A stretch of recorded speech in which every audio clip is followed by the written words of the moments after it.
Hi guys, good morning to all of you. मैं आयुष आप सबका अपने चैनल आयुष मैथ्स पे स्वागत करता हूँ। दोस्तों, हम सब पढ़ रहे थे प्रॉफिट एंड लॉस। परसेंटेज हम लोग कंप्लीट कर चुके थे। प्रॉफिट और लॉस की हमने 2 क्लास केवल अभी तक पढ़ी हैं और उसमें केवल छोटे छोटे सवाल या बेसिक बातें ही जानी हैं कि प्रॉफिट लॉस होता क्या है या सीपी एंड एसपी क्या होता है, यानी क्रय और विक्रय मूल्य से संबंधित केवल बातें हुई हैं। इसी में आज हम आगे एक तीसरी क्लास में कुछ और नए टाइप से सीखने वाले हैं और जो छोटे सवाल होते हैं परंतु इम्पोर्टेंट बहुत हैं, या फिर आप गलतियाँ करते हैं, उनमें गलतियाँ कहाँ करते हैं, यही सारी चीज़ें हम लोग समझेंगे। हमने आपको इस चैनल पे एक दिन बताया था कि हम लोग अपनी पूरी टीम के साथ आपको सारे सब्जेक्ट प्रोवाइड कराएंगे। तो उसके लिए एक हमारा नया चैनल है उज्ज्वल क्लासेस, जिसमें हम सब पूरी टीम मिल करके आपके लिए सारे सब्जेक्ट उसमें स्टार्ट हो गए हैं। आपको वहाँ मैथ्स, स्पेशल, रीजनिंग, हिंदी और जीएस, साइंस विद सारे सब्जेक्ट आपको वहाँ मिलने वाले हैं। तो जो लोग नए हैं वो उस चैनल को सब्सक्राइब करें और अधिक से अधिक लोगों को बताएं कि उसमें हर तरह के कम्पिटिटिव एग्ज़ाम के लिए कंटेंट दिया जा रहा। एनडीए एयरफोर्स के लिए भी स्पेशल क्लासें चल रही हैं, तो वहाँ से आप भी पढ़ सकते हैं और इस चैनल पे आप मैथ्स पढ़ ही रहे हैं। तो चलते हैं और देखते हैं आज का पहला सवाल। हम लोगों ने इसके पहले लास्ट में एक टाइप किया था कि जब वस्तुओं को या उसमें जो लाभ या हानि होती है वो क्रय मूल्य के बराबर होता था। हमने इसके पहले जो क्लास में बताया था कि आप 50 केले बेचते हैं तो आपको 5 केलों के विक्रय मूल्य के बराबर लाभ या हानि होती है, या फिर क्रय मूल्य के बराबर लाभ या हानि होती है। तो हमने वहाँ एक चीज़ आपको कॉन्सेप्ट बताया था कि आपको मानना होगा, अगर विक्रय मूल्य के बराबर लाभ या हानि हो रही है तो आपको विक्रय मूल्य मान लेना होगा। अगर क्रय मूल्य के बराबर लाभ या हानि होती है तो आपको क्रय मूल्य मानकर करना होगा। इससे आसानी से ये सवाल, ऐसे सवाल लग जाते हैं। तो उसी पे आधारित 1-2 सवाल और लेते हैं हम लोग आज। उसके बाद एक कुछ नए टाइप्स भी सीखेंगे। तो चलते हैं और देखते हैं आज का पहला सवाल। जैसे कहा गया कि 17 गेंदों को, ये एक सवाल जो बहुत बार आया हुआ एग्जाम में चर्चा में रहता है। 17 गेंदों को 720 रुपये में बेचने से एक व्यक्ति को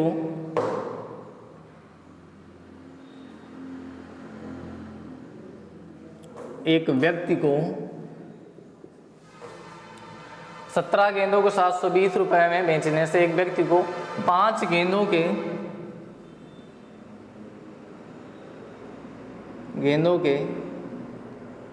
क्रय मूल्य के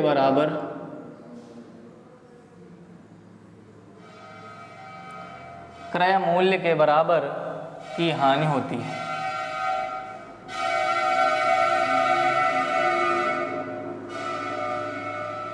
क्रय मूल्य के बराबर हानि होती तो एक गेंद का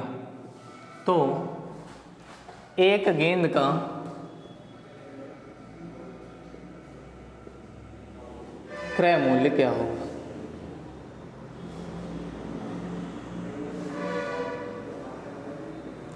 ये सवाल, इसमें कहा गया कि 17 गेंदों को 720 रुपये में बेचने से एक व्यक्ति को 5 गेंदों के क्रय मूल्य के बराबर की हानि होती है, तो एक गेंद का क्रय मूल्य क्या होगा। ऐसे ही सवाल हमने इसके पहली क्लास में करवाया था, लेकिन यहाँ पर थोड़ा सा अंतर दिया गया।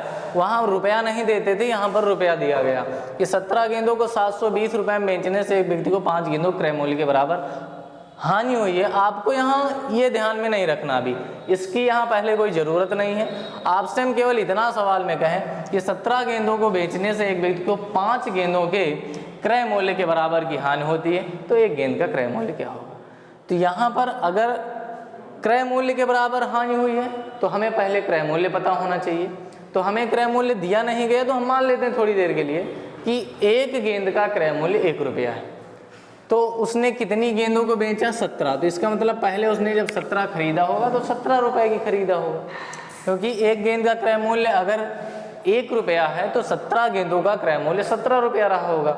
और उसने जब उन्हें बेचा, अर्थात उसने 17 गेंदों को 17 में खरीदा, जब उसने उनको बेचा है तो उसे 5 गेंदों के क्रय मूल्य के बराबर हानि हुई, अर्थात वो 5 रुपये हानि पर आ गया, क्योंकि एक गेंद का क्रय मूल्य 1 रुपया है। तो 5 के क्रय मूल्य के बराबर अगर हानि हुई तो 5 रुपये घाटे पर है। और 17 में खरीद कर लाया, इसका मतलब 5 अगर घाटे पर बेचेगा तो वह वस्तु बेच कहाँ पर पाएगा? 12 रुपये पर। हमारे अकॉर्डिंग उसने वस्तु बेचा होगा 12 पर आकर, लेकिन वास्तव में उसने बेचा कितने में? तो 720 रुपये में। तो 720 में बेचा जा करके आप ये कहिए या फिर आप ये बोलिए कि उसने 12 पर जा करके बेचा, यानी इसका मतलब ये है कि 12 की ही वैल्यू 720 है। अगर 12 की वैल्यू 720 है तो 1 की वैल्यू या एक गेंद की वैल्यू क्या रही होगी? तो बरछंग 72, अर्थात एक गेंद का क्रय मूल्य, एक गेंद का क्रय मूल्य रहा होगा 60 रुपये। तो ऐसे सवालों को लगाना बहुत आसान है, बस आप चैप्टर को स्टार्ट से पढ़िए। जो भी चीज़ें हैं अगर आप बीच में पढ़ते हैं तो भी हो सकता है दिक्कत है, लेकिन जब आप शुरुआत से पढ़ेंगे तो बेसिक चीज़ें आपकी क्लियर होंगी। उसके बाद ये सारे सवाल हम लोग जैसे जैसे क्लास को आगे बढ़ाते रहेंगे आपको अच्छे खासे सवाल मिलते रहेंगे, बड़े सवाल मिलते रहेंगे। इसलिए हम एकदम शुरुआत से और बेसिक से हर एक सवाल करवा रहे हैं। आगे चलते हैं और एक नया टाइप जानते हैं जो कि इम्पोर्टेंट भी है और उसमें बहुत सारी ट्रिक्स भी लोग बताते हैं, लेकिन उसकी कोई ज़रूरत नहीं होती। हम कहते हैं, हमने शुरुआत में कहा कि ये सारे चैप्टर व्यवहारिक जैसे होते हैं, खरीदारी, आप वस्तुएं खरीदते बेचते हैं, ये सभी के साथ होता है।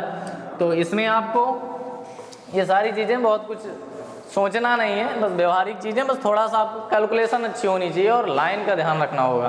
तो हमने कहा जैसे कि यदि मैं, एक सवाल जो बहुत ज़्यादा पूछा जाता है, इम्पॉर्टेंट टाइप भी है, यदि मैं 10 रुपये में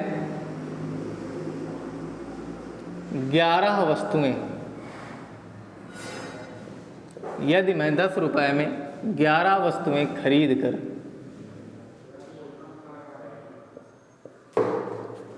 11 रुपये में 10 वस्तुएं बेच देता हूं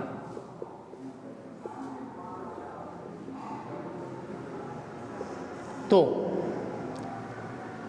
लाभ या हानि का प्रतिशत क्या? तो लाभ या हानि का प्रतिशत क्या हो? हमने कहा कि यदि मैं 10 रुपये में 11 वस्तुएं खरीदता हूं और 11 रुपये में 10 वस्तुएं बेच देता हूं तो लाभ या हानि का प्रतिशत क्या होगा? वहाँ लाभ या हानि दोनों लिख कर दिया जाता है। इसलिए पहले तो आपको ये समझना है कि लाभ होगा कि हानि होगा, उसके बाद जो हो वो आपको निकालना होगा। यहाँ पर आपको ट्रिक्स बताई जाती हैं, बहुत सारे लोग आपको ट्रिक्स बताएंगे, लेकिन ट्रिक की ज़रूरत नहीं। अगर हम आपसे कहें, एक तो ये तरीका है कि आप बाई कॉन्सेप्ट आप इसको सीधे से लाइन का प्रयोग करके लगा सकते हैं कि हमने कहा कि अगर उसने 11 वस्तुएं उसने 10 रुपये की खरीदी तो एक वस्तु उसने कितने खरीदा होगा? एक एक नियम से आप कर सकते हैं। एक वस्तु का क्रय मूल्य 10/11 हो जाएगा। ये एक वस्तु का सीपी, ये एक का क्या है? सीपी। एक वस्तु उसने 1 रुपये से भी कम में खरीदा होगा, 0.99 आप यहाँ से भाग करेंगे तो आएगा 99.9। इसके बाद उसने कहा कि जो वस्तु उसने बेचा है वो 11 रुपये में 10 केवल दे रहा है, यानी 10 वस्तुएं उसने दिया है 11 रुपये। तो एक वस्तु का उस SP क्या होगा? ये SP तो 11/10। यहाँ से अगर आप देखें, इसे जब भाग कर रहे हैं तो एक वस्तु का जो क्रय मूल्य आ रहा वो 1 रुपये से भी कम आ रहा। यहाँ पर अगर भाग करें तो 1 रुपये से ज़्यादा आ रहा है। तो यहीं से पता चल जाता है कि उसे लाभ हुआ है या हानि हुई, क्योंकि 1 से कम में उसने खरीदा और 1 से ज़्यादा बेचा तो लाभ हुआ। एक तो ये तरीका है। अब ये जा करके लाभ हानि का वही साधारण सा सवाल बन गया कि एक व्यक्ति कोई वस्तु 10/11 में खरीद कर 11/10 में बेच देता है तो उसका लाभ या हानि का प्रतिशत क्या होगा? तो अगर आपको लाभ का प्रतिशत निकालना है तो आप पहले लाभ निकालिए। लाभ होगा विक्रय मूल्य माइनस क्रय मूल्य, यानी 11/10 माइनस ये 11/10 माइनस 10/11, ये लाभ है। और लाभ या हानि की गणना हम लोग करते हैं किस पर है? तो क्रय मूल्य पर करते हैं। तो 10/11 और परसेंटेज के लिए 100 से बढ़ा। एक तो ये तरीका है, आप इसके द्वारा लगा सकते हैं। इधर जब सॉल्व करेंगे 11 ग्राम 121, 10 ग्राम 100 बचेगा, ऊपर 21 बटे नीचे हो जाएगा 10 × 11 और ये आप चाहें तो पलट दें 11/10 गुणे 100। यहाँ से सब कट जाएंगे, आपका आ जाएगा 21% का प्रॉफिट। एक तो ये तरीका है जिसको आप बाई कॉन्सेप्ट लगा सकते हैं। अगर आपकी कैलकुलेशन अच्छी है तो आप यहाँ से बहुत जल्दी से सॉल्व कर सकते हैं। लेकिन हमने कहा जिस तरह हमने वस्तु यहाँ बराबर की, एक वस्तु यहाँ भी किया, एक वस्तु, इसका मतलब ये हुआ कि अगर वस्तु की संख्या बराबर हो तो फिर लाभ या हानि आसानी से बताइए। यहाँ सवाल में दिक्कत केवल इसलिए हो रही कि यहाँ वस्तुओं की संख्या अलग अलग दी गई है। जब उसने यहाँ खरीदा तो 11 वस्तुएं और जब बेचा तो उसने 10, इसलिए दिक्कत होती। तो हम एक काम करते हैं, हम आपसे कहते हैं कि 10 रुपये में उसने कितनी वस्तुएं खरीदा था, 11, और उसके बाद जब बेचा है तो 11 रुपये में उसने 10 वस्तुएं। ये वस्तुएं अगर ये बराबर हो जाए तो सवाल बहुत आसान हो जाएगा, तो इसलिए इनको बराबर कर लेते हैं। इसमें क्या कर देते हैं, 10 से गुणा कर देते हैं, तो यहाँ हो जाएगा 110 और यहाँ हो जाएगा 100, पूरे में गुणा करेंगे। इसमें 11 से कर देते तो यहाँ 110, 11 धाम 110 और यहाँ 11 ग्राम 121 हो जाएगा। तो अब आप देखें, यानी 110 वस्तुएं खरीदा उसने 100 में और 110 वस्तुएं ही उसने बेचा 121 में। तो अब वस्तुओं का यहाँ कोई मतलब नहीं रहा। सीधे से आप ये कह सकते हैं कि उसने जितनी वस्तुएं खरीदा उतनी ही वस्तुएं उसने बेचा है। तो एक व्यक्ति किसी वस्तु को 100 में खरीद कर 121 में बेच देता, लाभ का प्रतिशत क्या होगा, तो लाभ का प्रतिशत कहता लाभ 21 का किस पर, 100 पर गुणे 100 करेंगे, यही आ जाएगा, अर्थात 21% का लाभ होगा। तो आप ऐसे सवालों को सॉल्व कर सकते हैं। सीधे से कॉन्सेप्ट ये है कि आपकी वस्तुओं की संख्या अगर बराबर हो जाए तो फिर लाभ या हानि बताना बहुत ही सरल हो जाता है। Okay, clear not? ओके, चलते हैं आगे, फिर एक दो सवाल और देखते हैं।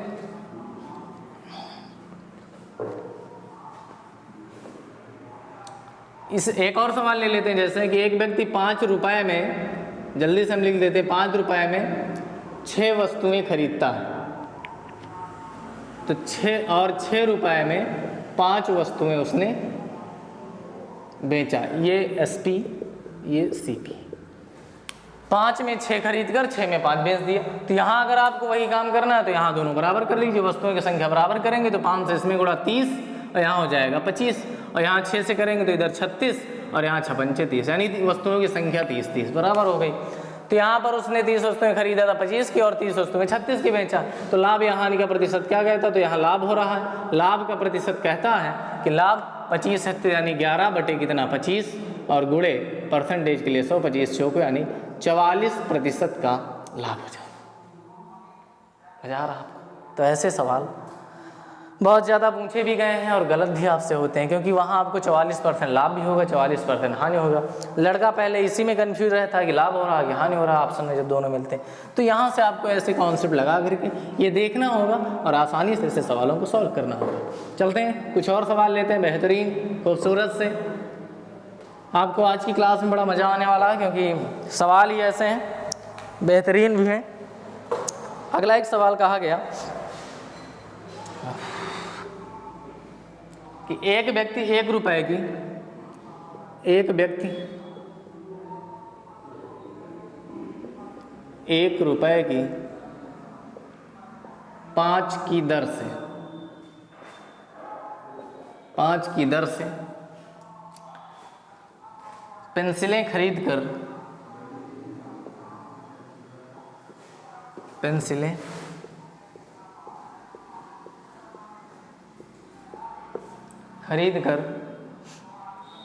उन्हें 1 रुपए की 3 की दर से बेच देता, उन्हें 1 रुपए की 3 की दर से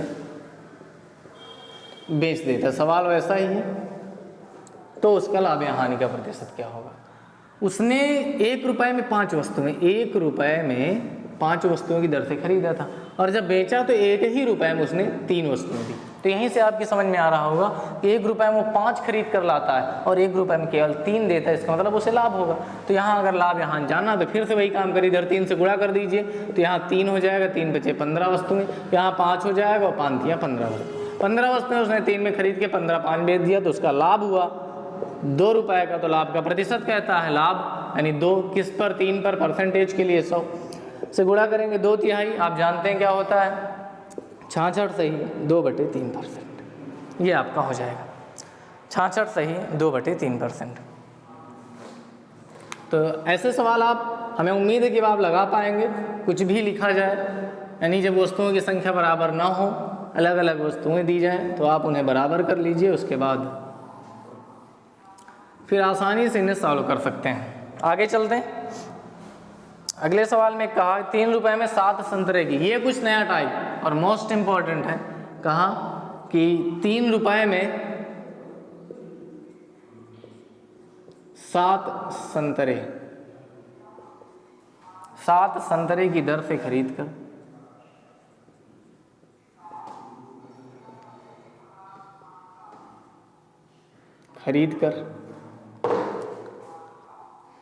या खरीदे जाते हैं।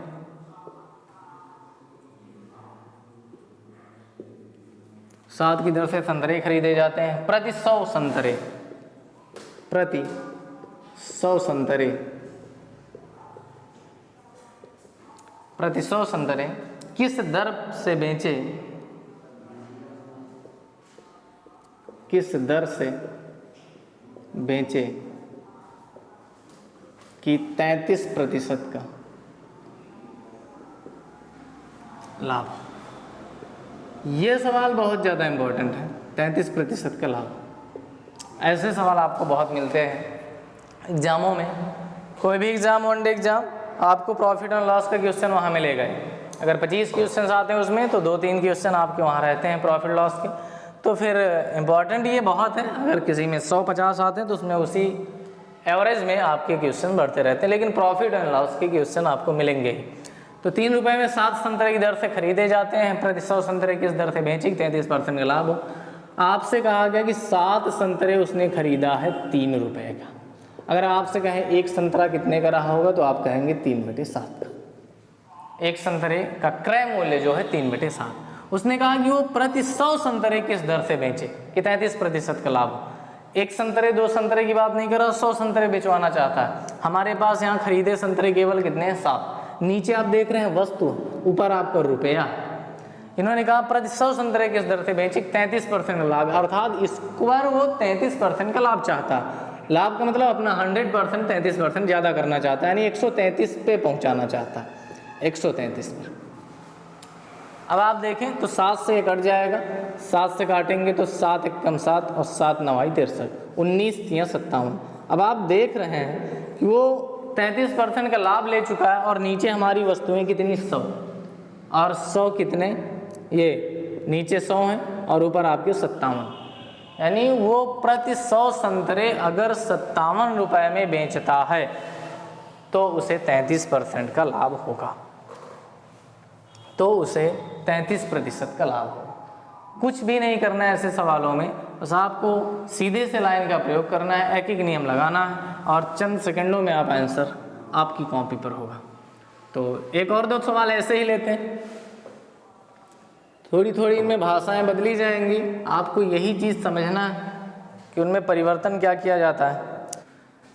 ये भी वैसा ही सवाल है। इसमें भी कहा गया एक फल विक्रेता 100 रुपये में 10 सेब खरीद कर लाता, 25% के लाभ के लिए उसे 100 रुपये के कितने सेब बेचने चाहिए। आपसे कहा गया 100 रुपये में उसने 10 सेब खरीदा है। 100 रुपये में कितने खरीदा है, 100 रुपये में 10 सेब। 10 का रेट 100 है, तो 1 का 100/10। फिर उसने कहा 25% लाभ लेने के लिए उसे 100 में कितने बेचने, यानी इसको चाहता है 25% लाभ, यानी इसको कहाँ पहुँचाना चाहता है, 125 पर बटे 100। तो इन्होंने पूछा ही केवल इतना ही कि 100 रुपये को कितने सेब बेचे। 100 रुपये में आप देख रहे हैं कि ऊपर आपका क्या होता है, आपका ऊपर 100 रुपया है, ऊपर रुपया है और नीचे क्या है, वस्तुएं। तो 100 रुपये कि वो कितने सेब बेचे। यहाँ से अगर आप चाहें तो इसे काट पीट कर सकते हैं 25 से, 25 पंचे, और ये कट जाएगा आपका 25 चौको, और काट दीजिए 5 से, 5 दूना 10, यानी 100/8। अर्थात यदि वह व्यक्ति 100 रुपये में 8 वस्तुएं बेचना शुरू कर दे तो उसे 25% का लाभ होगा। जहां वो अभी तक 100 रुपये में 10 केवल खरीद कर लाया था, अगर उस 100 में 8 बेचना शुरू कर दे तो उसे 25% का लाभ शुरू हो जाए। तो ऐसे सवाल हैं जो बहुत ही इम्पॉर्टेंट है और पूछे भी गए हैं। तो इन सवालों में गलतियां नहीं करनी है आपको, इस चीज़ का विशेष ध्यान रखना होगा, क्योंकि गलत ही ज़्यादा होते हैं। सवाल छोटे ज़रूर होते हैं लेकिन गलत अधिक होते हैं, गलत के चांस यहाँ ज़्यादा होते हैं। आप जल्दबाजी में ऐसे सवाल लगाते हैं और गलत कर जाते हैं, तो इस चीज़ को आपको ध्यान में रखना होगा। आगे चलते हैं और देखते हैं अगला क्वेश्चन क्या कहा गया कि, तो अगले सवाल में कहा गया कि एक फूल वाले ने 240 गुलाब 9 रुपये प्रति दर्जन की दर पर खरीदे, यदि वह उन्हें 1 रुपये प्रति फूल की दर पर बेचे तो उसका लाभ प्रतिशत क्या होगा।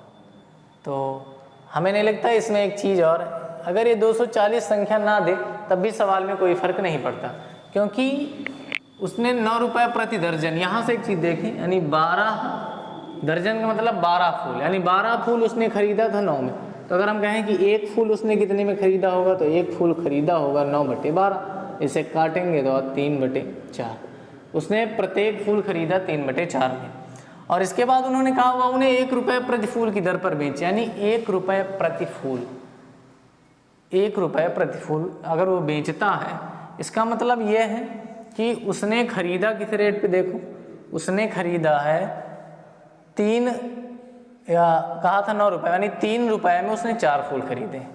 अगर वो 3 रुपये में 4 फूल खरीद कर रहा था, इन्होंने कुछ इस पे लाभ की बात नहीं की, 1 रुपये प्रति फूल केवल कहा, 1 रुपये प्रति फूल की दर पर अगर बेचता है, एक फूल अगर 1 का बेचता है, तो यहाँ पर देखें 3 रुपये में उसने खरीदा है 4 फूल, 3 रुपये में उसने 4 फूल खरीदा है, और एक फूल अगर 1 रुपये का बेचता है, तो अगर हम 12 फूल बेचवाएं या फिर हम 4 ही फूल की बात करें तो आपको कितना रुपया मिल जाएगा, 4 रुपया। 4 फूल अगर उसने 3 का खरीदा है और अगर प्रति फूल की दर पर बेचवा रहे, यानी एक फूल 1 का बेच रहे हैं, तो 4 फूल आपके 4 के बिक जाएंगे। तो 3 में खरीद कर उसने 4 फूल 4 में बेचा, तो उसका लाभ परसेंट यहीं से निकल आएगा। लाभ का प्रतिशत कहता है लाभ, यानी 1 का लाभ होगा किस पर होगा, खरीदा 3 में, और परसेंटेज के लिए उड़े 100, इसका मतलब 33 सही 1/3% का लाभ हो जाएगा। तो ऐसे क्वेश्चन जो कई बार पूछे गए, और इस तरह के और भी अच्छे अच्छे क्वेश्चन आपको मिलते रहेंगे हमारी ये छोटी छोटी वीडियो में। आपको बहुत लंबी क्लास नहीं करते हैं, हम चाहते हैं कि 1-2 कॉन्सेप्ट आपको बता दिया जाए जिससे आप भी बोर ना फील करें। तो थैंक्स टू ऑल, और सभी लोग अगली क्लास में हम लोग कुछ नए कॉन्सेप्ट सीखेंगे। तब तक के लिए धन्यवाद।